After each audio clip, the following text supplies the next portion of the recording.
Bonjour et bienvenue à cette dernière vidéo de notre troisième semaine de STT 4.18. Dans cette vidéo-ci, on s'attaque à une nouvelle section, la section 2.2.7, où on va étudier des problèmes là, en lien avec les combinaisons, en lien avec le dénombrement.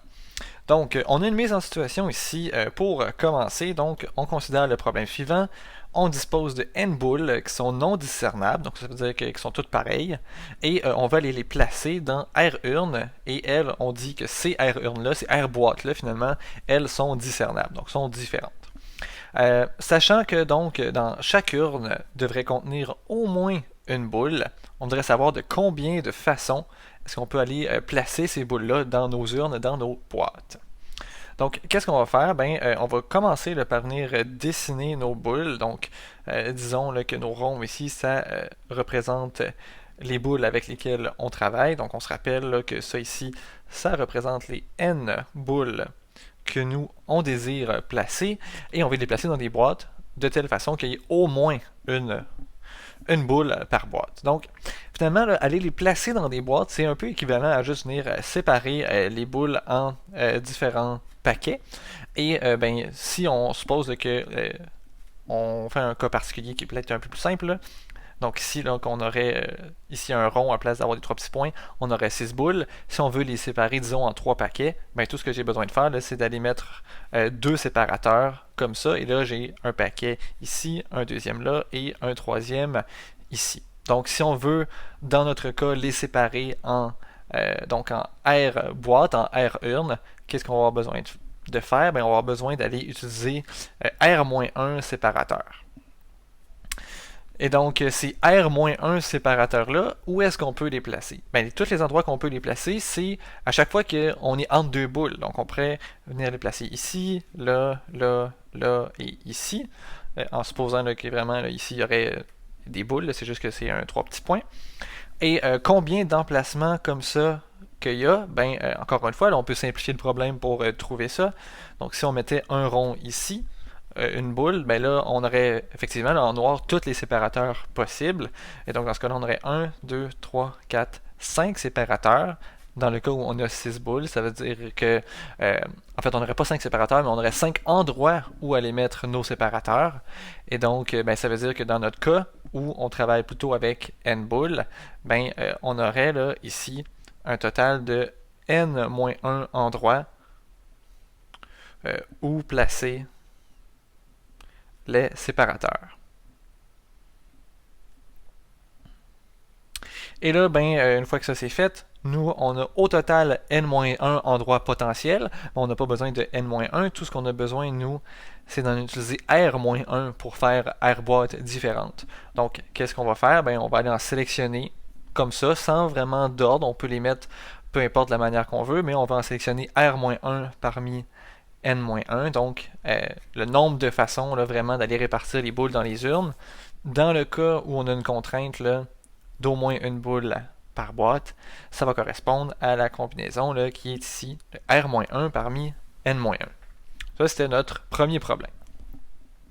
Deuxième problème, donc, qui est un petit peu plus bas ici, on nous dit, on considère essentiellement la même chose, sauf que cette fois, on enlève la contrainte selon laquelle chaque urne doit contenir au moins une boule. Donc essentiellement, c'est la même chose. Par contre, on peut avoir des boîtes qui vont être vides. Donc là, ça change un petit peu la perspective des choses. En fait, là, c'est comme si ici, on avait déjà une liste d'objets. C'est juste qu'on ne sait pas c'est quoi ces objets-là. Donc, j'ai fait plein de lignes comme ça. Là. Donc, disons que je vais enlever celle-ci, je vais mettre des 3 petits points. Donc, on ne sait pas encore c'est quoi. La seule chose qu'on sait, c'est qu'il y a deux possibilités. Le premier objet ici, c'est soit une boule, et si jamais c'est pas une boule, c'est automatique. Ce doit être un séparateur. Donc un séparateur d'urne.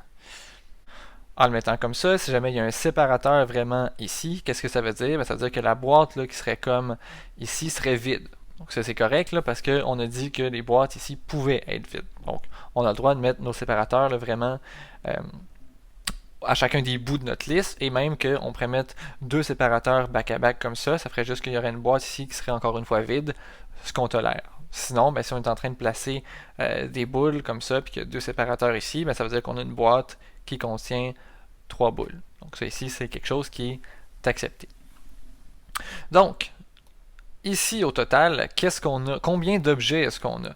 Ben, étant donné que c'est soit des boules, soit des séparateurs, et qu'on sait combien qu'on a de boules, donc au total, ici, on a n boules, et au total, on a R-1 séparateur, ben ça revient à dire que ça ici, au total, on a n plus R-1 objets là-dedans. C'est juste qu'on ne sait pas l'objet encore qu'est-ce que c'est.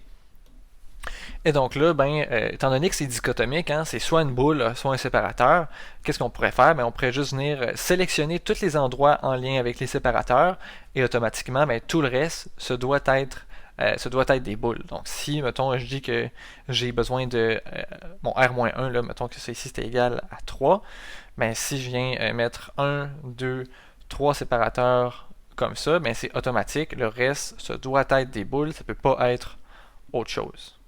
Donc, qu'est-ce qu'on doit faire essentiellement? Ben, on doit sélectionner R-1 séparateur parmi une liste de n plus R-1 objets, ce qui correspond là, exactement à la quantité qui est ici. Évidemment, donc c'est pas la seule option qu'on avait, on aurait pu aller de l'autre côté aussi, on aurait pu s'intéresser plutôt aux boules. Donc on aurait pu essayer de placer les boules et ensuite là, déduire que le reste ça devait être des séparateurs. Donc, même chose, là, si disons ici là, que j'ai 6 boules, je peux les placer, donc disons 1, 2, 3, 4, 5, puis peut-être un sixième ici, ben, ça n'a pas le choix, il faut que le reste ce soit des séparateurs comme ça ici, étant donné que c'est dichotomique, soit une boule, soit un séparateur. Si on fait ça, le calcul va nous mener à une réponse différente, parce qu'on va choisir n objets n boules parmi une liste de n plus r moins 1 objets. Ça va nous amener à la réponse qui est à droite, ici. La beauté des choses là-dedans, ben, c'est que, comme c'est indiqué dans la remarque, ces deux quantités-là, elles sont égales. Est-ce que c'est quelque chose que vous allez faire en exercice? Donc on peut passer de une à l'autre vraiment là, sans problème. Et donc la remarque en dessous dit qu'effectivement, le point de vue n'est pas important, le point de vue des séparateurs ou le point de vue des boules mène exactement à la même solution. On va aller faire les exercices en lien avec tout ça. Donc de l'autre côté. Ok, donc l'exemple dit combien y a-t-il de suites de nombres binaires de longueur 12 qui sont constitués d'exactement 2, 1 et de 10, 0. Donc c'est un scénario là, qui est assez similaire à ce qu'on vient de travailler, dans le sens que ben, on a deux types d'objets, on a des 1 et des 0, tantôt on avait des urnes ou des séparateurs encore, et on avait des boules, donc on va essayer de faire un peu le parallèle entre les deux. Et on nous dit déjà qu'on a 12 objets ici à placer. Donc on peut placer là, les 12 endroits possibles, donc 1, 2, 3, 4, 5, 6, 7, 8, 9, 10, 11, 12. Et sur chacune des petites lignes, ben, on ne sait pas est-ce que ça va être un 1 ou est-ce que ça va plutôt être un 0. On n'en a absolument aucune idée. Par contre, qu'est-ce qu'on sait? C'est que si jamais on a placé tous les 1 comme ça, ben tous les autres endroits, ils doivent être des 0. Donc ça a vraiment le même caractère que l'exemple qu'on a fait théoriquement précédemment. Donc on va aller ici d'identifier qu'est-ce qui est quoi. Donc, dans ce cas-ci, on nous dit qu'on a 2 1. Donc, on va dire que les 1 ici, là, ça pourrait correspondre là, aux boules qu'on avait tantôt. Donc, le 2 ici, ça correspond à notre valeur de petit n. De l'autre côté, on a les 0. Donc, c'était quoi les autres objets qu'on plaçait tantôt? Ben, ça, tantôt, c'était des séparateurs. Et donc, ben, le 10 qui est ici, là, ça veut dire que ça correspond à notre valeur de R-1. Donc R-1 est égal à 10, c'est la même chose que de dire que R est égal à 11. Ça serait équivalent. Et qu'est-ce qu'on avait d'autre tantôt? Ben, on avait que le nombre d'éléments qu'il y avait ici, ça correspondait à n plus R moins 1. Et donc, on avait deux manières de s'en sortir. Soit on choisissait l'emplacement des boules ou on choisissait l'emplacement des séparateurs. Donc, on peut y aller directement. Peut-être que moi, j'aimerais ça y aller avec les boules. Donc, je vais dire que je vais placer deux objets parmi une possibilité de 12 endroits.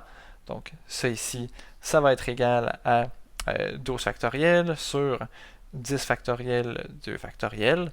Donc, qu'est-ce qui va rester ici? Il va me rester 12 fois 11 sur 2. Donc, ça ici, ça va être la même chose que 66. Donc, on y aurait 66 manières d'aller vraiment placer ces 1 et ces 0 là.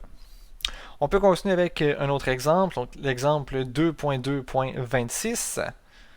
Donc voilà. Ici, on a un étudiant qui a 20 cafés identiques qu'il veut donner à ses 4 amis.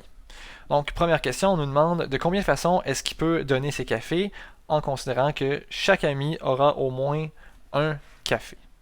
Donc ça, ici, ce serait le cas où on a 4 amis. Donc disons qu'on a mis la quantité pour ami 1, pour l'ami 2, pour l'ami 3, pour l'ami 4. On veut que la somme ce soit égale à 20 et on veut que chacune des quantités soit plus grande ou égale à 1. Donc ça, c'est le scénario qu'on a vu en premier, avec ici donc un n égale à 20 et un r égale à 4. Donc on a 20 boules ou 20 cafés qu'on veut distribuer dans 4 boîtes ou qu'on veut aller distribuer dans 4 amis. Comment est-ce qu'on fait ça? On fait n-1, donc ça c'est 19, et r-1, 3. On calcule la combinaison. Donc ça ici, c'est 19 factoriel sur 16 factoriel fois 3 factoriel. Et ça, une fois qu'on calcule ça, ça nous donne 969. Deuxième question, on nous dit de combien de façons est-ce qu'il peut le faire s'il peut ne pas en donner à certains amis. Donc on va aller faire la modélisation. Encore une fois, on veut A1 plus A2 plus A3 plus A4. Donc on veut que la quantité de café donné soit égale à 20. Par contre, cette fois-ci, on veut tout simplement que ce soit plus grand ou égal à 0. Donc ça, là, c'était finalement le cas dernier cas théorique qu'on a regardé avec les séparateurs et les boules qui étaient considérées comme un paquet d'objets. Donc ici, on a encore n égale à 20 et r égale à 4. Par contre, la formule ici va changer. Donc on va avoir n plus r moins 1 et on va avoir r moins 1 ici là, en bas de la combinaison. Donc ça ici, ça fait 24, ça fait 23. Donc 3 dans 23. Et ça ici, c'est 23 factoriel sur 20 factoriel fois 3 factoriel. Ça nous donne 1771. Cas C, donc dans le cas C, on dit de combien de façons peut-il le faire si chaque ami aura au moins un café et il s'en garde un pour lui-même. Donc, dans ce cas-ci, s'il s'en garde exactement un pour lui-même, ça veut dire qu'il va en rester 19. Donc, on va avoir A1 plus A2 plus A3 plus A4 est égal à 19. On va avoir AI plus grand ou égal, donc encore une fois à 1. Donc ici, c'est pas très différent du premier cas. On a n égale à 19, r est égal à 4. Donc ici, qu'est-ce qu'on va avoir? On va avoir 18, 3. Et donc ici, on va avoir 18 factoriel sur 15 factoriel, 3 factoriel. Donc ça ici, ça va nous donner un 765. Petite erreur ici, là, ça devrait être plutôt 816. Et dernier cas de figure, petit d, on nous dit de combien de façons est-ce qu'il peut le faire s'il peut ne pas en donner à certains amis et qu'il peut en garder pour lui-même, donc il n'est pas obligé. Donc dans ce cas-ci, c'est comme si on aurait lui-même, donc on va dire l'ami 0, plus tous les autres amis, donc l'ami 1, l'ami 2, l'ami 3, l'ami 4. On veut que la somme soit égale à 20 cafés et les AI doivent être plus grand ou égal à 0. Donc dans ce cas-ci, on se retrouve encore une fois avec un n égale à 20. Ici, on a un r égale à 5. Et donc la formule qu'on veut utiliser, c'est exactement le même cas que le petit b. Donc ici, on va avoir 20 plus 5 moins 1. On va avoir 5 moins 1 dans notre combinaison. Donc ça fait 24 factoriel sur 4. Donc ça fait 20 factoriel, 4 factoriel. Ce qui donne 10 626. Et donc, on peut terminer finalement cette section-ci. Donc, j'avais passé rapidement là, sur le titre de la section, mais le titre de la section, c'était vraiment dénombrement sans ordre avec remise. Donc, on n'a pas encore fait ça. On va enfin retourner à cette question-là. Donc, on dit enfin, pour déterminer le nombre de façons de choisir R objet avec un ensemble, dans un ensemble qui en contient n qui sont différents, sans tenir compte de l'ordre, et en faisant des tirages avec remise, on va considérer donc une situation bien précise où on aurait donc 3 lettres distinctes. Donc disons, on pourrait avoir L, O et Z, comme ça ici, et on voudrait en choisir donc 2 avec remise sans tenir compte de l'ordre.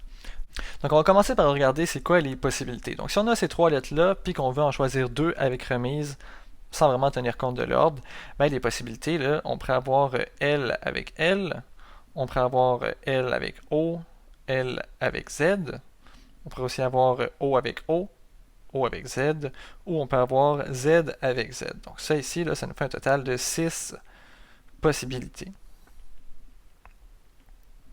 Et comment est-ce qu'on peut voir ça en termes donc, de boules puis d'urnes, comme on l'a fait tantôt? Il faut aller un petit peu inverser les choses. C'est-à-dire que cette fois-ci, là, nos boîtes, là, comme ça, qui sont distinguables, comme au départ, ça va être les lettres. Donc, les lettres ici sont distinguables, on est correct. Et tout ce qu'on veut savoir, là, finalement, ben, c'est les deux choses qu'on va choisir, les 2 lettres qu'on va choisir, ben, c'est comme des boules qu'on va venir déposer dans les boîtes. Donc, si on a par exemple là, le cas ici LL, ben, ça viendrait à dire qu'on a été déposé les 2 boules dans la même boîte, donc dans la boîte de L. Donc les boules qu'on dispose ici, là, ça ici c'est des boules qui sont non distinguables, non distinguables, comme ça. Et les urnes, comme je l'ai mentionné tantôt, donc c'est ici, là, les urnes ici sont distinguables.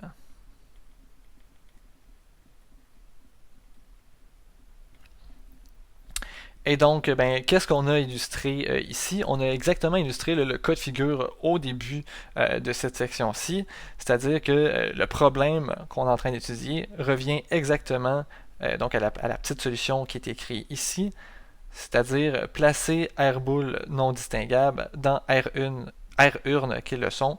Et ça, ben, on avait vu la solution auparavant là, quand on a fait les développements au début de cette capsule vidéo-là. Et donc voilà, ça fait le tour pour moi cette semaine. Je vous rappelle que c'est hyper important de rire à chaque jour. J'espère que vous avez passé une excellente journée et on se revoit la semaine prochaine. Ciao!